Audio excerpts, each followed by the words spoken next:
We'll flip it over to Notre Dame because obviously they were also in the national championship game. Al Golden immediately left for the Cincinnati Bengals, and they are closing in on a deal with Chris Ash, former Rutgers head coach and longtime defensive coordinator, to be their next defensive coordinator. You and I both know him and have covered him, especially when he's at Rutgers in the Big Ten. And I think that, to me, this feels really similar to the Al Golden hire. And by the way, Notre Dame's had an incredible run of defensive coordinators, like the last four, like all complete hits. All have moved on to great jobs afterwards. And it's been quite a run.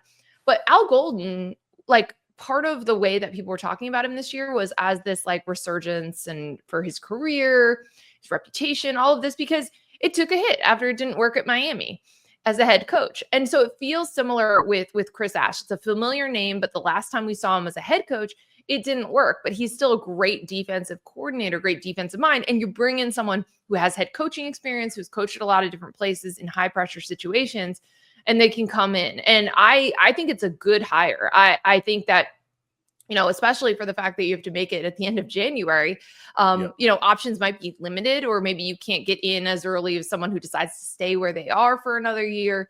But I like it. And I think that, with what worked with Al Golden is the template of what can work with Chris Ash again as well.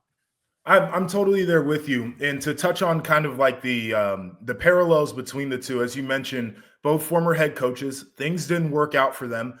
I think that's a benefit to Marcus because these are the guys that can tell him what not to do, right? Like, hey, when I was doing it, like maybe we stay away from this. And I think that's really good to have. They're also Al Golden and Chris Ash, both guys that spent time in the NFL as well, coaching in that league. And so you learn how to coach a little bit differently when you do that. You also learn some different scheme things from the next level. So I think that's a big positive to them. It's interesting looking at some of the reaction on social media from this move. Chris Ash at Rutgers, like that was a full, like you got to tear it down and try to build it back up. And he is a guy who has uncompromising standards. He is a guy who is committed to honesty. And he's a guy who like very technical, does it a very specific way. And I don't know if everybody loved that, right? Like, I don't know if that is for everybody.